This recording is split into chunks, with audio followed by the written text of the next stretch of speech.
Bom dia a todos. Eu queria primeiro dizer da minha felicidade, da honra, do prestígio de estar aqui com vocês, mas primeiro agradecer a Deus, né?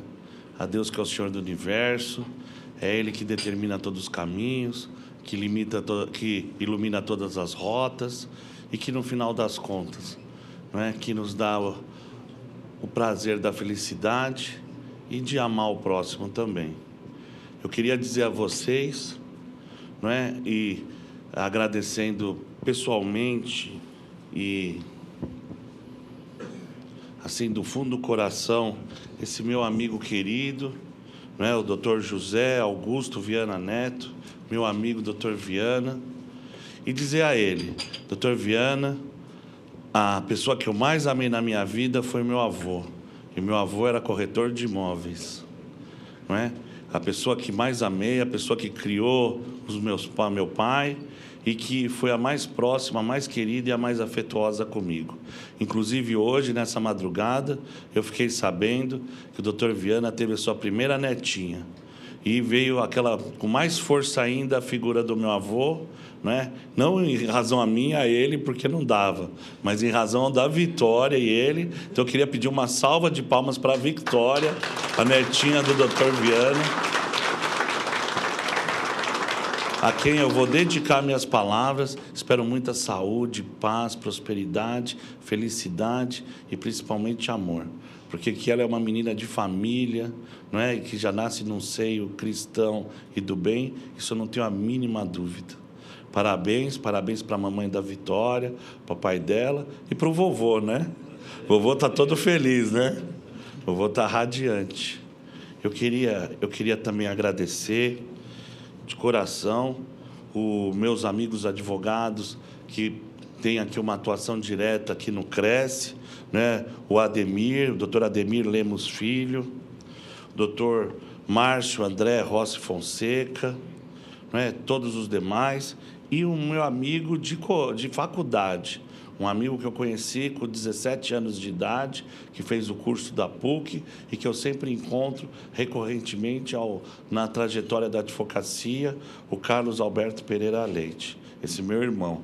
Carlos, não é, na sua pessoa, eu queria cumprimentar todos os presentes, advogados e corretores, e dizer a vocês: eu faço parte de uma família de advogados e corretores. Minhas duas referências são meu avô, um corretor de imóveis, e meu pai, um advogado.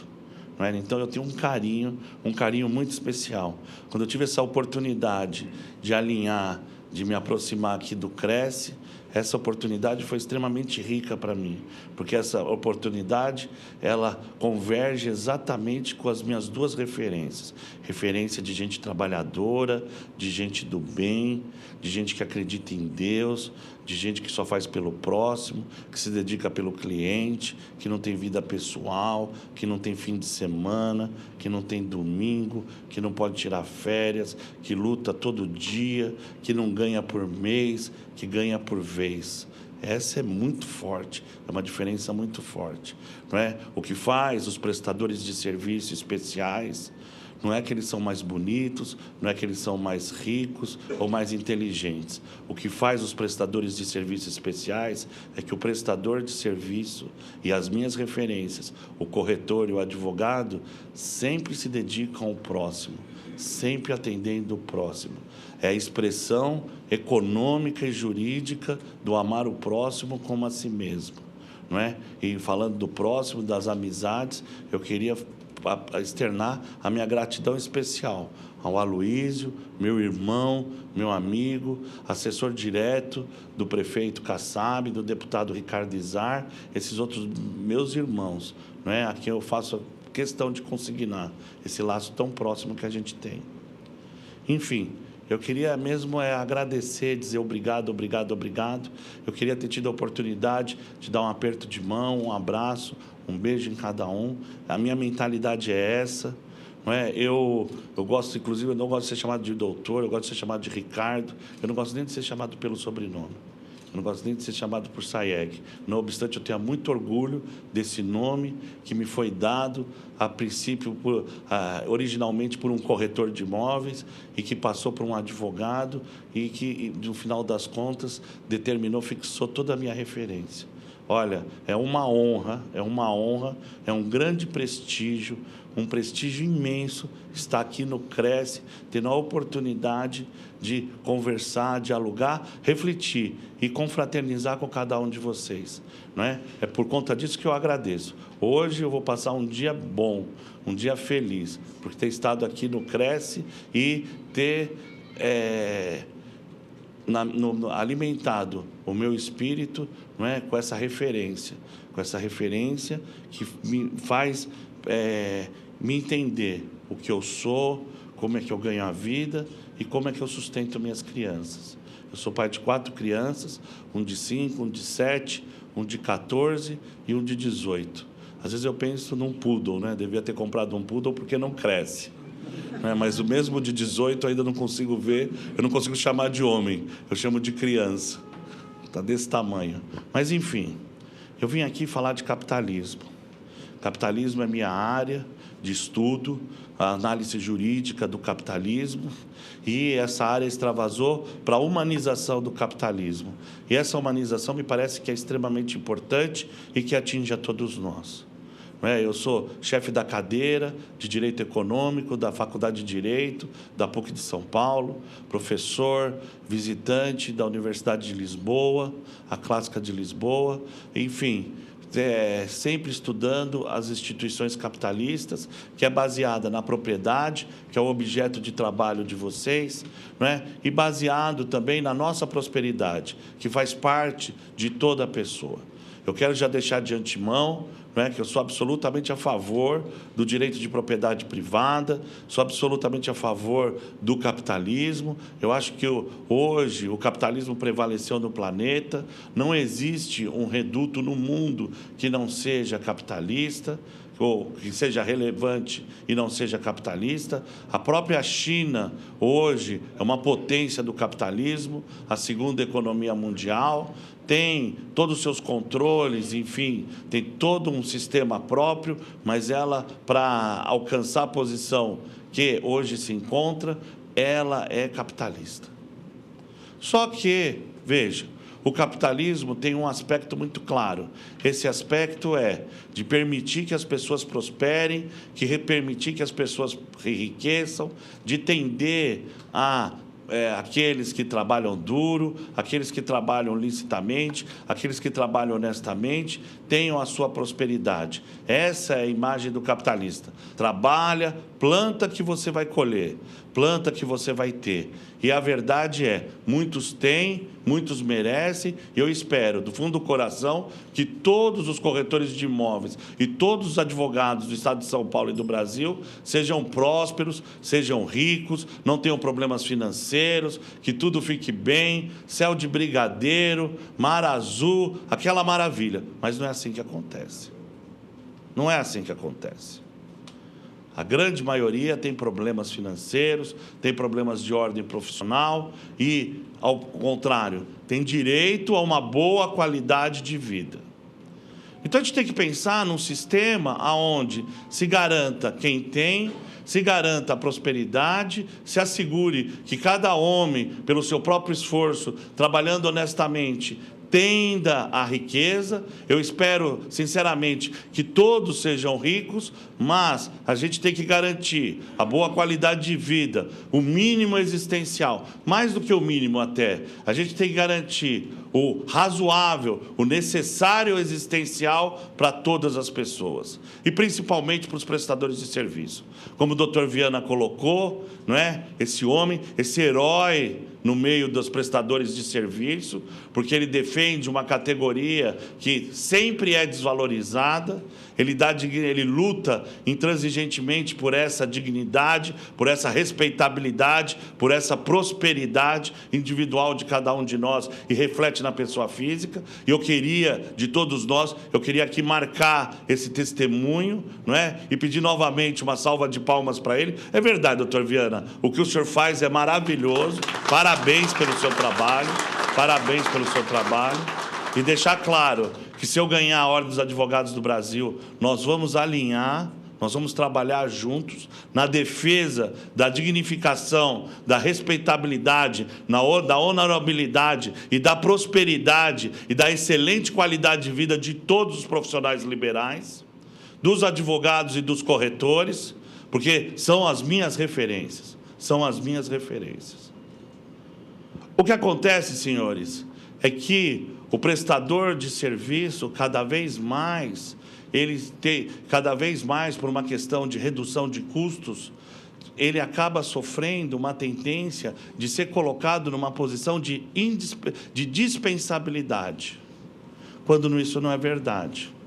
Eu vou falar aqui e vou me centrar no mercado dos corretores de imóveis, que é um mercado relevantíssimo. A crise do capitalismo, ela começou no segmento imobiliário. A crise mundial começou no segmento imobiliário. E quem fomenta esse segmento são os corretores de imóveis. São os corretores de imóveis que fazem aproximação, são os corretores de imóveis que se dedicam, são os corretores de imóveis que procuram os ofertantes, são os corretores de imóveis que procuram os adquirentes, são os corretores de imóveis que investem, num primeiro momento, com esforços e recursos próprios, que não fazem cobranças imediatas, pelo contrário, que jogam no risco, e só depois do negócio consumado, do ato capitalista realizado e concretizado, é que ele tem uma expectativa. Até aquele momento, esse mercado e os tomadores desse mercado, os tomadores do serviço desse mercado, sejam os vendedores, sejam os compradores, consideram o corretor indispensável. Ligam para o corretor de sábado, ligam para o corretor de domingo, ligam para o corretor a qualquer hora, se exigem que a pessoa se coloque à disposição, dificultam a cláusula de exclusividade na negociação, entregam para todos e qualquer e estabelecem uma verdadeira roleta russa, que venha o primeiro, e na hora do pagamento acha que o serviço não foi tão relevante assim. Se vocês pararem para pensar, a crise do segmento de vocês é muito próxima da crise do nosso segmento. E isso é uma desumanização do capitalismo. Isso é uma deturpação do sistema capitalista. Isso é o individualismo exacerbado e o desejo de levar vantagem, de se locupletar, de se enriquecer sem causa em relação ao próximo. E é justamente por causa disso que, assim como eu defendo em relação aos advogados, eu também defendo em relação aos corretores, que o primeiro aspecto da dignidade profissional é a nossa remuneração. É a nossa remuneração. Doutor Viana, eu já quero participar em relação ao meu programa, lá na Ordem dos Advogados do Brasil. Questão de remuneração, na minha gestão, vai ser questão de prerrogativas profissionais. Já participando o senhor, não é? Assim como o senhor tem um corpo trabalhista, que analisa essas questões através desse meu irmão, que é o doutor Carlos, lá na Ordem dos Advogados do Brasil, nós vamos cobrar os honorários dos clientes através da entidade. Porque aí não vai ter aquilo de apequenar ou de até ameaçar o profissional dizendo, olha, eu vou lá na entidade reclamar de você porque você não fez nada. É esse tipo de coisa. Porque o profissional, ele tem que subsistir. E pior, doutores, nós não somos só responsáveis por nós mesmos. Nós somos responsáveis principalmente pelas pessoas que amamos. Doutor Viana é responsável agora pela Vitória. Então, a Vitória lá que está chorando e que tem que mamar a cada 2 horas, é que toma as contas do vovô. E o mamá tem que estar lá. A mãe tem que ter condição de descansar e de dormir entre as mamadas. A cada 2 horas. A fraldinha tem que ser descartável, não pode ser de pano. As coisas têm que estar tudo certo. Eu saio de casa e os meus filhos olham para mim e falam: papai, vai com Deus. Eu tomo um beijinho de cada um. Inclusive o de 14, mês passado eu fui levar na escola, ele saiu correndo para não me beijar, eu saí correndo atrás dele, falei: olha, eu vou entrar na classe e você vai me beijar na frente da professora e dos seus amigos. Pelo amor de Deus, eu te beijo. Pode ser ali no cantinho? Pode.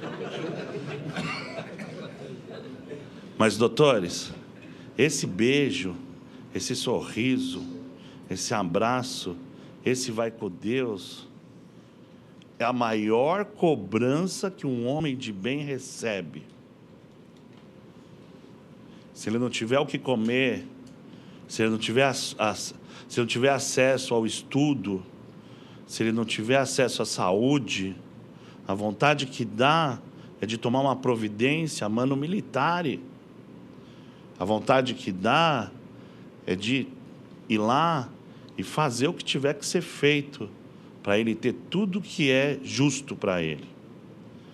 E não é justo as pessoas de bem, as pessoas trabalhadoras, as pessoas dignas, as pessoas desse país que são corretas, porque isso aqui não é um país de bandidos, isso aqui não é um país do crime organizado, isso aqui não é um país das facções criminosas, eles têm que perder, e é por conta disso, inclusive, que lá na ordem hoje, uma das questões mais relevantes dessa eleição é que um dos candidatos, e um candidato relevante, defende a descriminalização da droga, defende a descriminalização do uso da maconha e da cocaína, que, na minha concepção, isso só faz alimentar as facções criminosas e o tráfico de entorpecente. Só faz arruinar nossas famílias. É justamente por conta dessas pessoas, dessas crianças, e nós, como homens de bem, que temos que ter esse capitalismo humanizado. Não adianta, senhores, não adianta gente profissional, gente honesta, gente séria, gente correta, não ter uma cobertura de assistência, não ter uma cobertura de previdência que torne a vida das pessoas digna, que torne a vida das pessoas suficientemente, não é, feliz, aptas a serem felizes no seu meio e no seu meio familiar. Que atenda as nossas crianças, que atenda os nossos jovens, que atenda a família. E isso não é um conceito abstrato, isso é um conceito concreto, que a gente vive no dia a dia, dentro de casa. Quando a gente olha para os nossos filhos, quando a gente olha para nosso companheiro, a nossa companheira, quando a gente olha para si mesmo no espelho. Ninguém é mais feliz porque tem ou deixa de ter. Mas as pessoas têm que ter o mínimo de suporte material, de sustentação, de subsistência, de sustentabilidade, para ter uma vida digna, feliz e livre. Ninguém é livre sem suporte material, sem meios razoáveis de subsistência. O homem fica de joelho. Antigamente, no passado, na antiguidade, o homem ficava de joelho só pela força física. Hoje em dia, por conta da questão econômica, ele também fica de joelho, pedindo misericórdia, pedindo socorro. E isso coloca um homem numa posição infra-humana. E tudo que coloca um homem numa posição infra-humana, na minha concepção cristã, nos arrebenta essa aliança cristã, essa aliança que o Cristo trouxe, forjada no ouro maciço, essa aliança dourada, que prega de que mais do que iguais nós somos irmãos. Nós somos irmãos, doutores. Nós somos irmãos, senhores. Nós somos iguais e na nossa igualdade existe uma irmandade. Na minha crença, em torno de um ente superior. Mas independente dela, ainda que seja em torno do universo. Porque todo o universo veio de um ponto, o tal do Big Bang. O universo estourou, espalhou partículas, os cientistas chamam partículas de Deus, uma dessas partículas condensou, se transformou na Terra e em tudo que existe na Terra. Então, todos nós, animado ou inanimado, vegetal, mineral ou animal, viemos de uma só partícula. Somos irmãos, somos absolutamente integrados um ao outro. O fracasso de um, a ruína de um, é a ruína de todos, é o fracasso de todos. Isso não pode acontecer. Então, é incompatível o capitalismo humanista? É incompatível para quem tem e despreza quem não tem. É ridículo para quem tem e despreza quem não tem. É ridículo para o egoísta e é ridículo para o ignorante. Porque quem tem lucidez, quem sabe o que pensa, quem efetivamente consegue olhar o próximo e enxergar o próximo, sabe que a gente tem que humanizar essas relações. E é assim que humanizar, elas garantem a nós mesmos. Eu vou dar um exemplo vou dar um exemplo real disso. O Brasil, senhores, é a 6ª economia do mundo, de acordo com o levantamento feito pela ONU, a Organização das Nações Unidas. Significa, portanto, que o Brasil é o 6º país mais rico do mundo. Entretanto, a ONU mede o IDH, que é o Índice de Desenvolvimento Humano. No Índice de Desenvolvimento Humano, o Brasil é o 84º país do mundo, está na posição de 84, sendo a 6ª economia, a 6ª maior riqueza.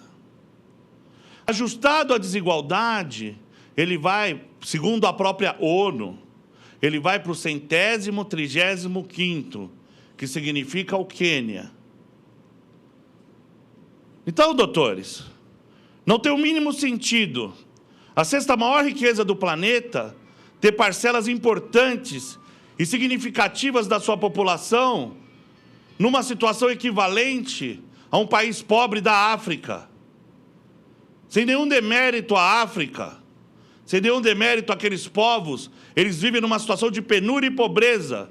E o Brasil, nessa mesma situação, em segmentos importantes da sua população, sendo a 6ª economia do mundo. Não dá, é um descompasso gritante. Para os senhores terem uma ideia, a Grécia, naquela draga desgraçada, passando uma crise econômica terrível, fazendo greves, com desemprego, e piriri pororó, tarará, tarará, ela está na 29ª posição do IDH, enquanto o Brasil está, 6ª economia do mundo, economia rígida, na 84ª posição, e ajustada à desigualdade, a 135ª. Está errado. Está errado. Está errado. E pior, o que esses números querem dizer? São números, doutores. É objetivo. É concreto, não é abstrato. Reflete em cada um de nós que se o país é o 6º do mundo na riqueza e o 84º no IDH e ajustado à desigualdade vai para o 135º, aonde 90 milhões de pessoas, 45% da sua população tem insegurança alimentar, não sabe se vai comer 3 vezes por dia, 20,7% da sua população, 40 milhões de pessoas estão abaixo da linha de miséria, $125 por mês, segundo a ONU.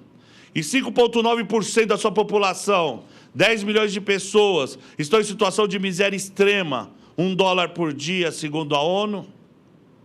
Significa que esse país, toda essa riqueza, toda essa prosperidade, pertence a uns, poucos, em detrimento de todos, de todos. Enquanto na nossa Constituição Federal está escrito, primeiro, que o Brasil é uma república democrática, e segundo, que todo o poder emana do povo, pelo povo e para o povo. E é por isso que eu aceitei esse desafio de me colocar a serviço da presidência da Ordem dos Advogados do Brasil. Porque eu prometo para vocês, e vejam, estou falando com corretores, não são nem os advogados, não é promessa de campanha, é promessa de homem, compromisso de homem, na frente dessa pessoa que eu admiro demais, Dr. Viana.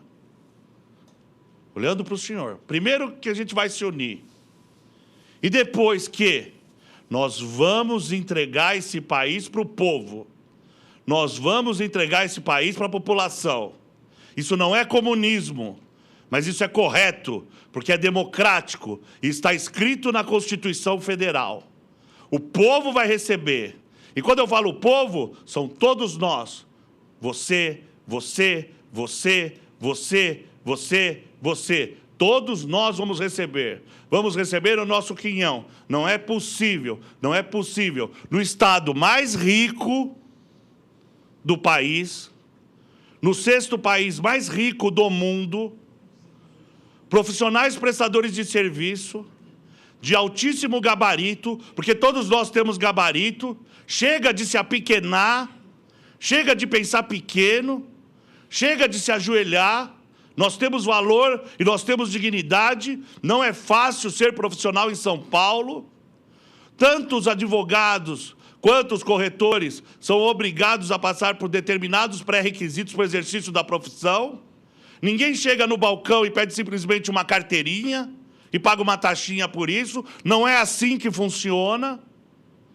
Então nós temos direito, nesse país, 6º país do mundo, na riqueza, no estado mais rico dele, a ter prosperidade, a ter boas condições de vida, a dar aquilo que é necessário para as nossas crianças, para os nossos jovens, para os nossos companheiros e companheiras, para a nossa família, porque nós somos responsáveis, além de por nós, pelas pessoas que amamos.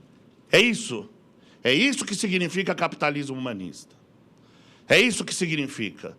Capitalismo humanista é se enxergar como imagem e semelhança de Nosso Senhor. É se enxergar como humano. E como humano nós temos necessidades. E essas necessidades têm que ser atendidas. É enxergar que nós temos que lutar. É enxergar que nós temos que agir dentro da liceidade, dentro da lei, dentro da moral, dentro dos bons costumes. Mas que nós temos que exigir o nosso retorno. E nós temos que exigir a nossa vitória. Porque nós temos direito à vitória, nós temos direito ao sucesso. O sucesso não significa um oceano de riqueza, mas o sucesso significa uma vida de bem-estar, uma vida onde a pessoa tem o direito de ser feliz. Uma vida onde a pessoa tem o direito de ser feliz. E no final das contas, é só isso que a gente quer. É ser feliz. Nessa altura do campeonato, eu tenho 45 anos, eu estou com o escritório de advocacia instalado, meu escritório é listado entre os 20 mais admirados, em 5 segmentos, 3 na pessoa jurídica, eu sou 2 da pessoa física, sou chefe da cadeira de Direito Econômico da PUC de São Paulo, mas meu nome é cotado para ser presidente da Ordem dos Advogados do Brasil, tenho o colar do mérito da Justiça do Trabalho, fui indicado para o colar do mérito da Justiça do Superior Tribunal Militar, mas, no final das contas, o que eu quero é ser feliz, como diz lá o pagodeiro ou o funkeiro. O que eu quero é voltar para casa, o que eu quero é dar um beijo nos meus filhos. E veja, por sempre estar agindo em favor do próximo, por sempre estar agindo pelo outro, pelo fato de sempre ser advogado, quando eu chego em casa, eu só encontro meus filhos dormindo. Toda noite, eu abro a porta e mando um beijo. E vou para o meu quarto dormir. Esse é meu ritual. Mas o que eu quero é só isso. É voltar para casa e confraternizar com a minha família. Esses que são os valores. Mas para isso a gente tem que ser suporte. Mas para isso a gente tem que ter dignidade. Mas para isso a gente tem que estar ereto. A gente não pode estar de joelho. A gente não pode estar pedindo simplesmente a todo tempo a misericórdia sem ser atendido.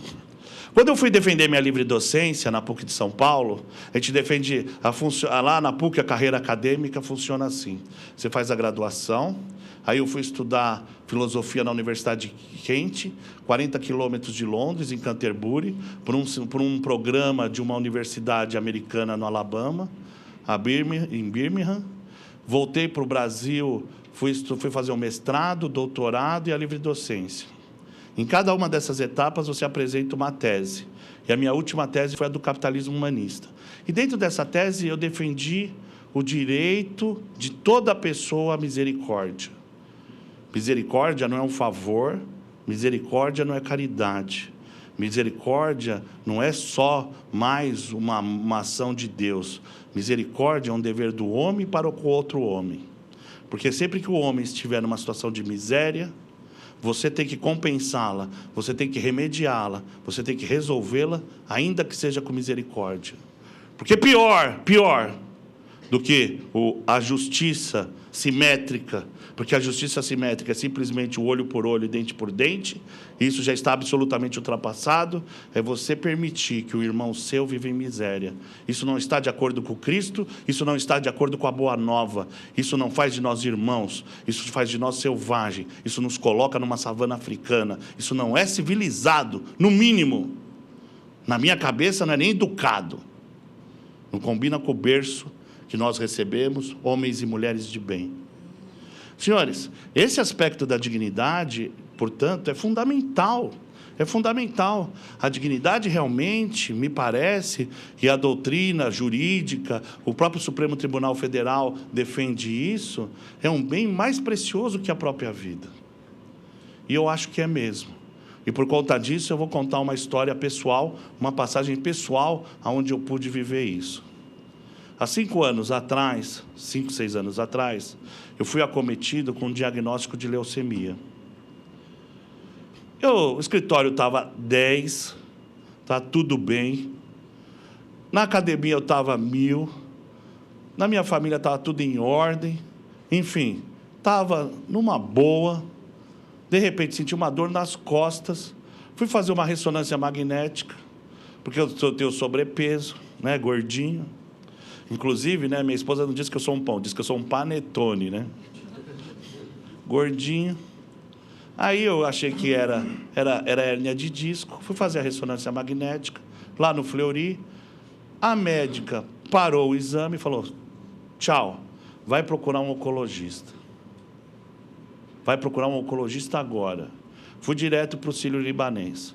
Quando eu fui internado no Hospital Sírio-Libanês, naquela mesma semana, tinha sido internado o vice-presidente da República, o Dr. José de Alencar.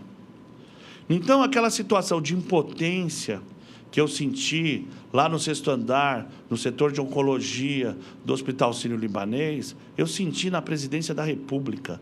Não existe nada mais democrático do que a doença. Nada mais democrático do que a morte e o caminho que leva a ela. Estava lá, o vice-presidente da República, com todos os recursos do mundo, numa situação igual ou pior que a minha. A primeira médica que atendeu, que eu não vou dar o nome dela, porque eu vou tomar uma ação por dano moral, porque eu tenho horror dela, mas a primeira médica que me atendeu disse, olha, já foi para minha esposa e falou, olha, vai pensando, tal, não sei o quê, tal, porque ele tem diagnóstico de 90 dias e 2%. Daqui 90 dias ele vai ter a passagem dele. Bom, eu ouvi aquilo. Depois chegou o 2º, 3º, 4º médico, calma, não é bem assim, não é bem assim, mas eu já marquei a folhinha. Ó. Encontro marcado, não tem história. Estava no corredor. E ali eu vivi um dilema, ali eu vivi um paradoxo. Ou eu chamava minhas crianças e envolvia elas no problema, lá no 6º andar da oncologia, do Hospital Sírio-Libanês, e o meu caçulinha com 15 dias de vida, ou eu poupava minhas crianças daquele problema. Mas dali 90 dias eles iam perguntar, e o papai? Então eu resolvi trazer. Não tem o que fazer, é melhor trazer. Quando as crianças foram ao hospital, eu, para não desesperar a minha família, eu resolvi pular da cama, dizer que estava tudo bem, estabiliza e harmoniza. Isso eu sempre falei para os meus clientes.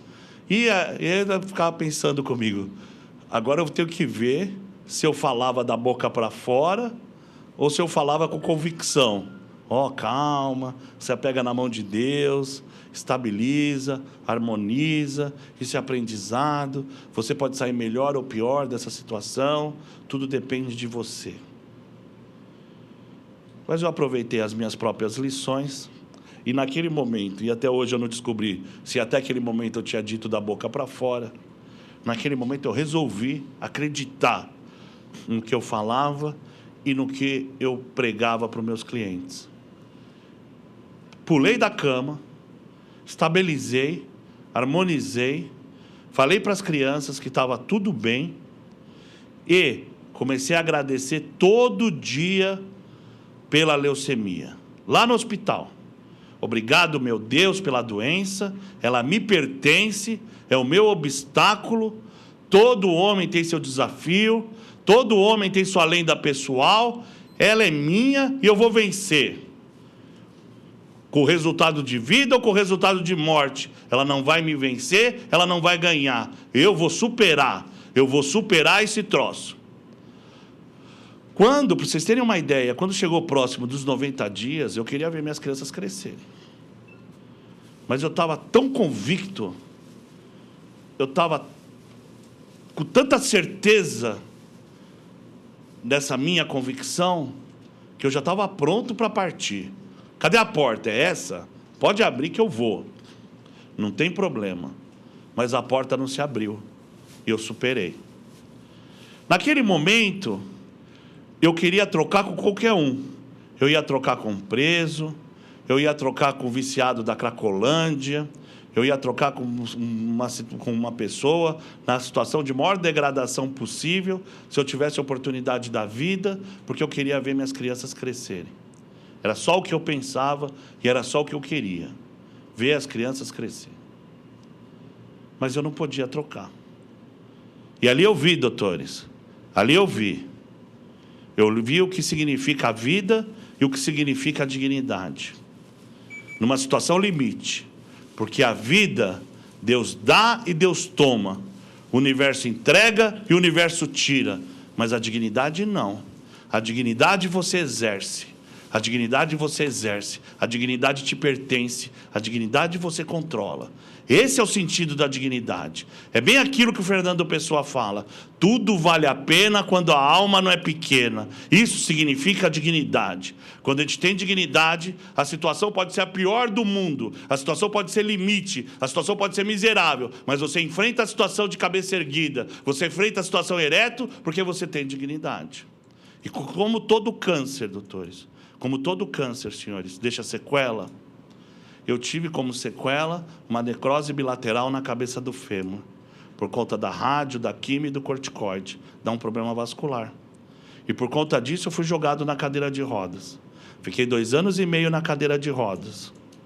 2 anos e meio na cadeira e na muleta, enfrentando a leucemia. Porque funciona assim.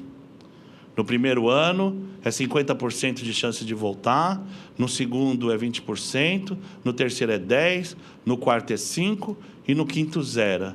E é por isso que a gente tem alta no 5º ano, e eu tive alta em outubro do ano passado. Senhores, na cadeira de rodas eu vi, aí eu vi com mais clareza ainda, e sempre agradecendo a Deus, era Jó. Agradece, agradece, agradece. Agradece pela doença, agradece pela cadeira, agradece pelo aprendizado. Agradece, agradece. A cadeira me pertence, a cadeira é minha, a muleta me pertence, a muleta é minha, elas são meu desafio. Elas me pertencem e eu vou vencer. Eu vou superar meu desafio. São meus. E eu vi, na cadeira de rodas, que o que mantém o homem em pé não são suas pernas. O que mantém o homem em pé é a sua dignidade, é a dignidade que nos mantém ereto, é a dignidade que nos mantém altivo, é a dignidade que dá a capacidade da felicidade, e a dignidade que nos permite que nós nos revoltemos contra a situação e que nós a enfrentemos, seja qual for o obstáculo. E assim funciona na minha cabeça o capitalismo, assim funciona o exercício profissional, assim funciona a busca da nossa prosperidade. E mais ainda, além de nós sermos especialmente responsáveis pelo nosso sucesso pessoal, a igual prioridade. Cada um de nós é igualmente importante. Cada um de nós é igualmente necessário. Cada um de nós é igualmente digno. Por isso que nós temos que nos unir em torno das nossas entidades de classe e, através delas, garantir com que a nossa dignidade seja respeitada. O corretor de imóveis tem dignidade. Eu vi isso dentro de casa e fui alimentado por um que era meu avô, a pessoa que eu mais amava. O advogado tem dignidade. Eu vi esse dentro de casa, também fui alimentado por ele, que é outra pessoa que eu amo demais, loucamente. Então eu digo a vocês, nós temos dignidade, nós vamos vencer, nós temos respeitabilidade. Essas categorias profissionais, seja do corretor quanto do advogado, são indispensáveis. E as pessoas têm que reconhecer isso. Isso, nós agimos não só por nós agimos fomentando o mercado, nós agimos garantindo postos de trabalho, nós agimos em favor do nosso país. Nós agimos por a nossa profissão, pela nossa família, pelas nossas crianças, pelos nossos jovens e pelo Brasil. Muito obrigado, senhores.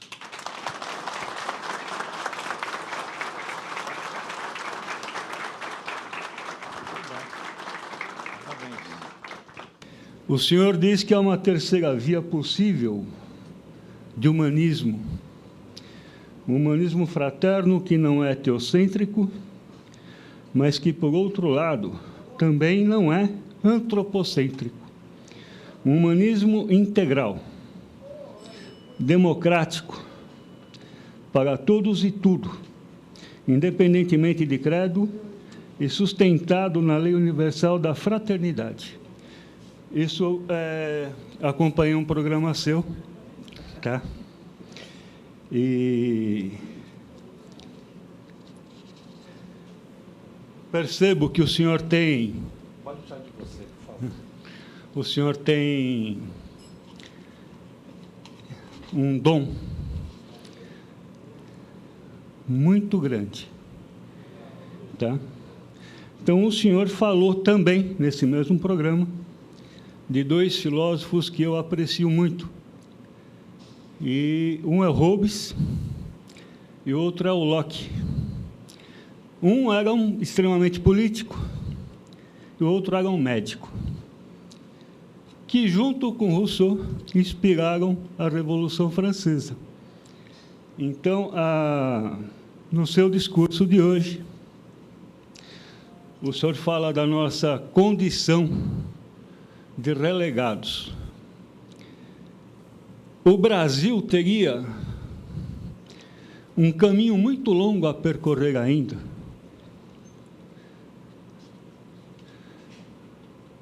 Nós não tivemos uma revolução como teve na França.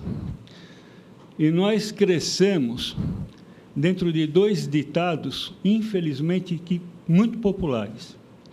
O primeiro diz que quem pode manda, quem tem juízo obedece. E o segundo diz que deve-se levar vantagem em tudo. Isso vem de uma época da ditadura, de uma época imperial. Como quebrar isso? Como introduzir esse capitalismo humanista numa sociedade tão viciosa, tão perturbada, tão entregue ao nada? Essa é a minha pergunta. O senhor tem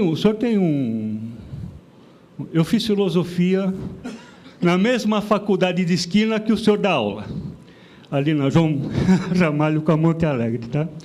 Então, eu queria que o senhor expusesse um mecanismo para se chegar a isso. Além de unir essas nossas forças, além de unir os nossos sindicatos, tá? Dá uma luz, como obter? Porque, realmente, todos nós aqui estamos de joelhos. Não é de hoje. Isso vem lá do século XVI, de 1500. Tá bom? Obrigado. Muito.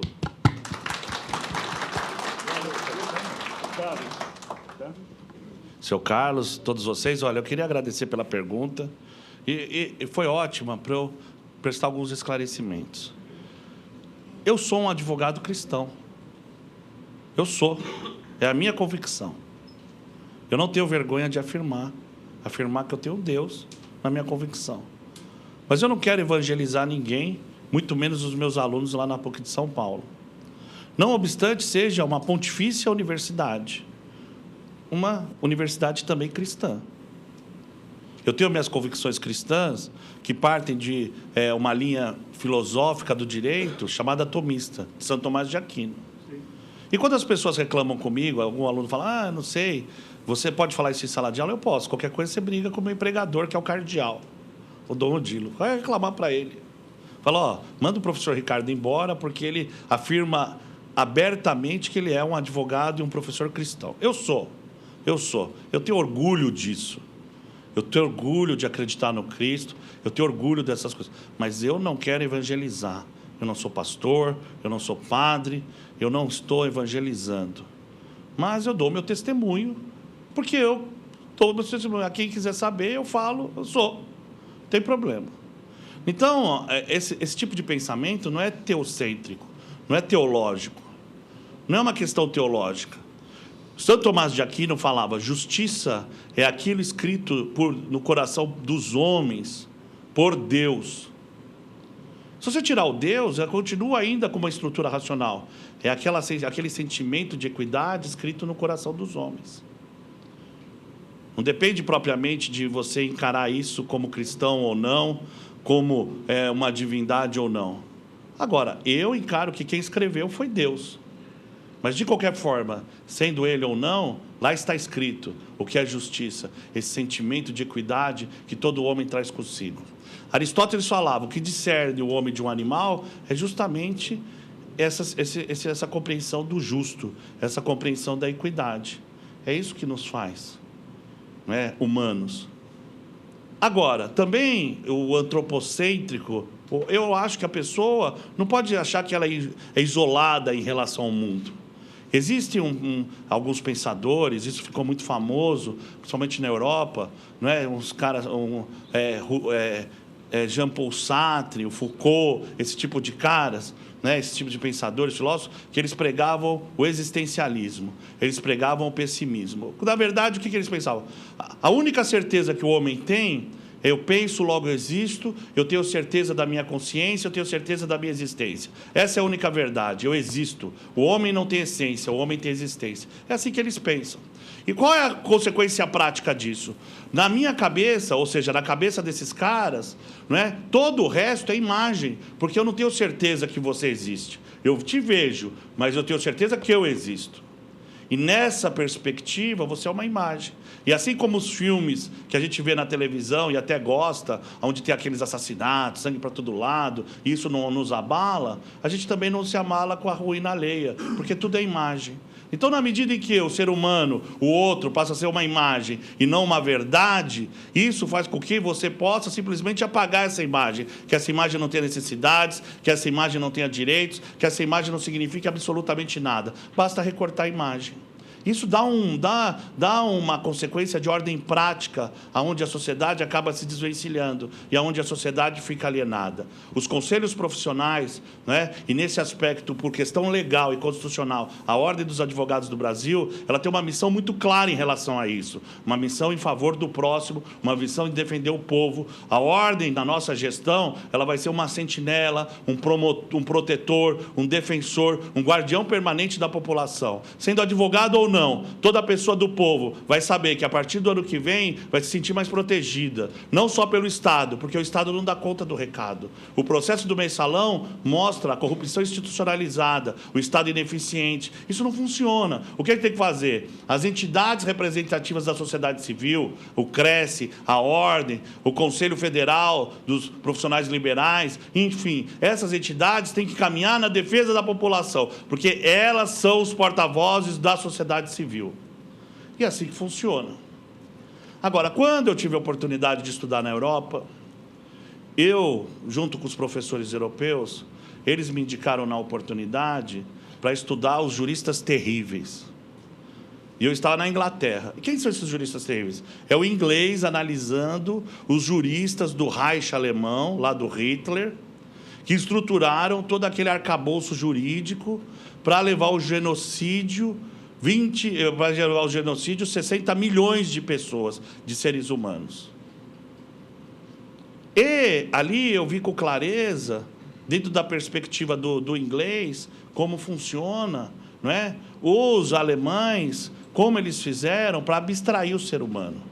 A capacidade reflexiva, a capacidade deles de abstração era tão poderosa, tão poderosa, tão poderosa, tão poderosa, que eles abstraíram o ser humano e jogaram os caras no forno crematório, pintaram e bordaram, e tudo conforme a lei, tudo by law.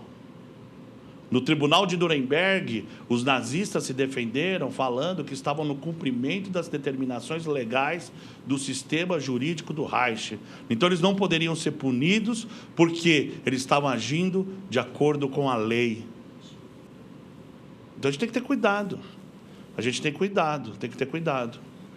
Pregar, no sentido jurídico da palavra, um humanismo, e esse humanismo aceitado na fraternidade, na solidariedade, que para mim, na minha convicção pessoal, remete qualquer um ao Cristo, ainda que você não seja cristão,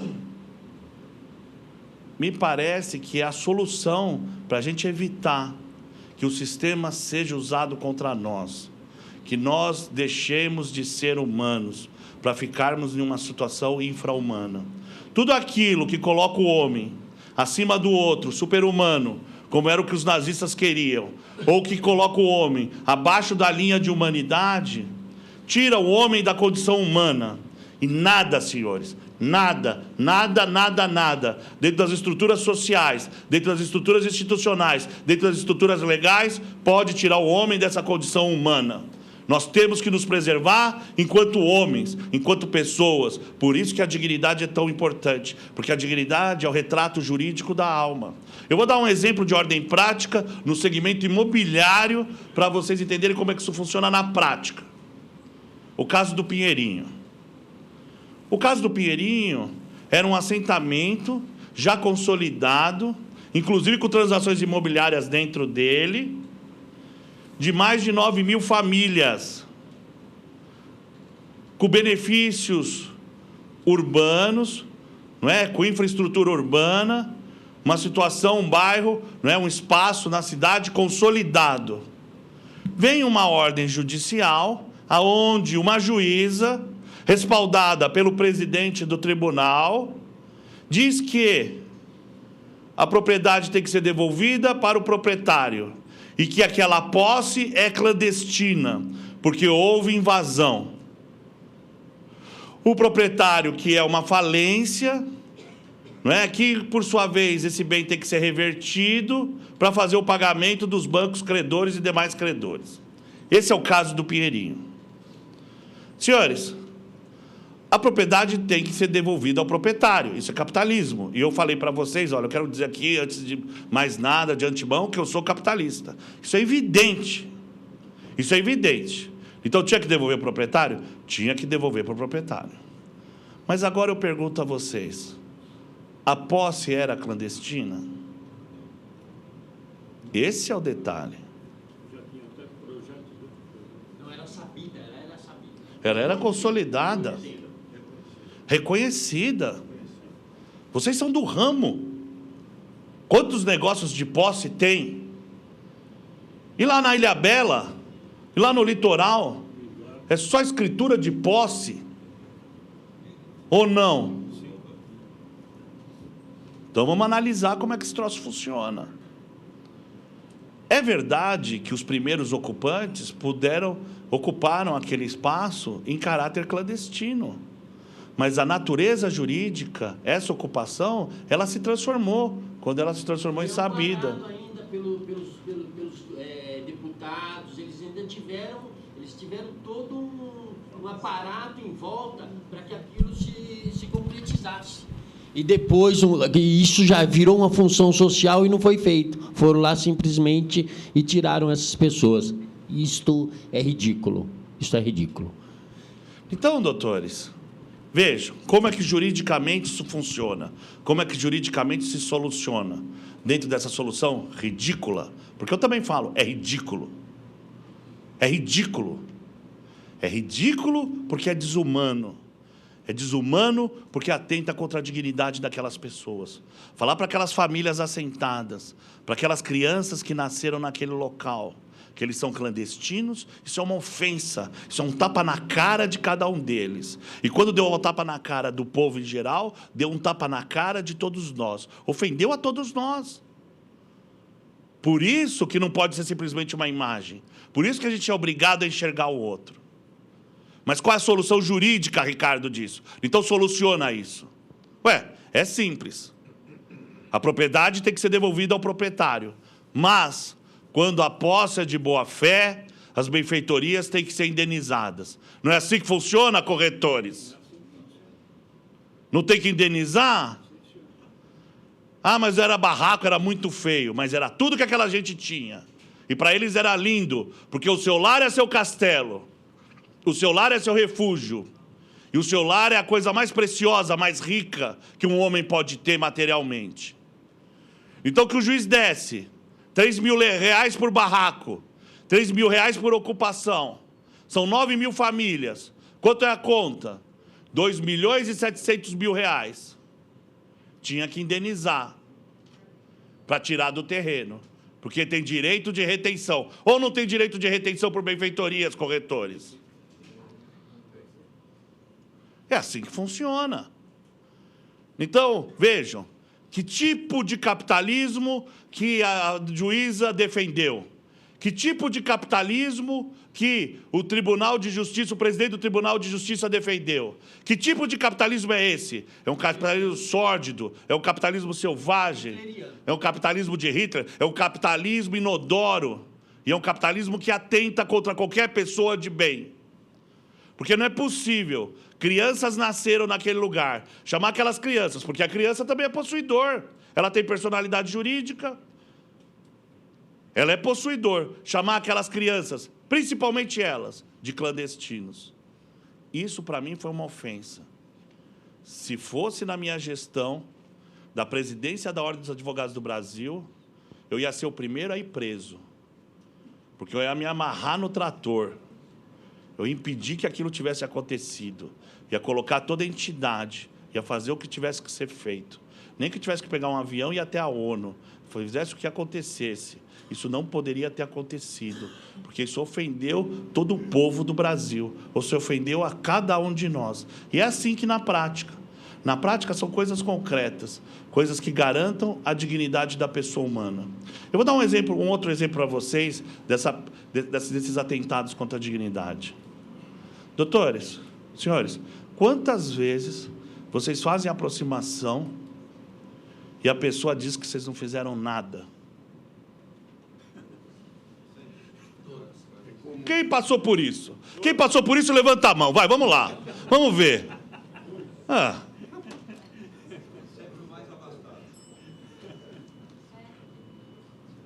Mas o que acontece... Senhores, vamos lá, na boa.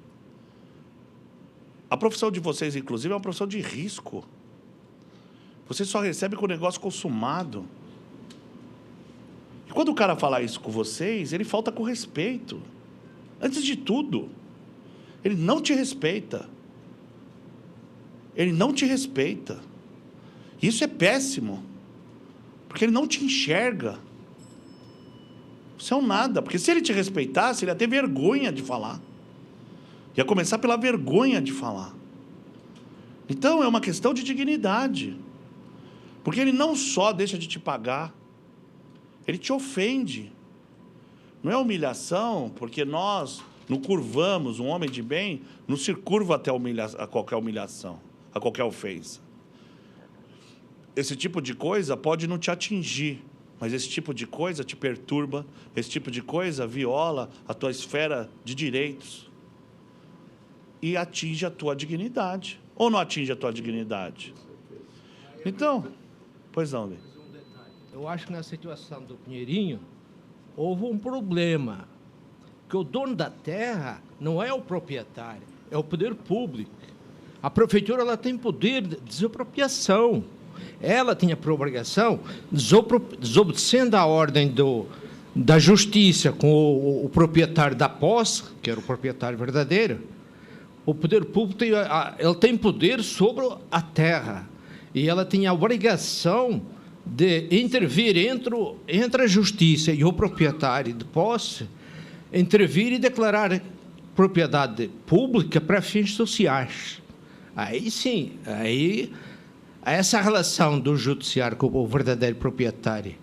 Em cima, o poder público ela é dona da terra, ela tem o poder de desapropriar para fins sociais. Pode ser para abrir estrada, abrir ruas, fins humanas, o que ela quer fazer com a terra. Ela desapropriava o proprietário. E não houve isso aí. Esse é um problema que ficou de lado. Então, senhores, olha, eu acho que... A gente vai até que horas, doutor Viana? Acho que já estourou, né? Então, só para encerrar o assunto. Só para encerrar o assunto. Senhores, vamos lá, vamos pensar comigo. O poder público tinha que agir no caso do Pinheirinho? É evidente. O senhor está absolutamente correto. O poder público tinha que agir. Mas o poder público não agiu. O Estado é ineficiente. Ele está muito mais preocupado na próxima eleição do que preocupado com a população. E aí vem o papel da sociedade civil. Aí vem o nosso papel. E aí vem o papel das instituições de classe. Nós, pessoas do povo, já que somos os titulares do poder, já que o país nos pertence, nós também temos que nos assumir e assumir nossas responsabilidades e atuar para que essas coisas não ocorram. A sociedade civil também tem que se mexer. É nessa linha, senhores, é nessa linha que é tão importante. É nessa linha que é tão importante que cada um de vocês fortaleça todo santo dia a entidade de vocês, o Cresce de vocês. E, graças a Deus, no caso de vocês, vocês têm um grande representante. Agradeçam por isso. E, no nosso caso da OAB, o que nós estamos lutando, o que nós estamos buscando é justamente a representação. O próprio fracasso do Durso nas eleições de São Paulo demonstrou isso.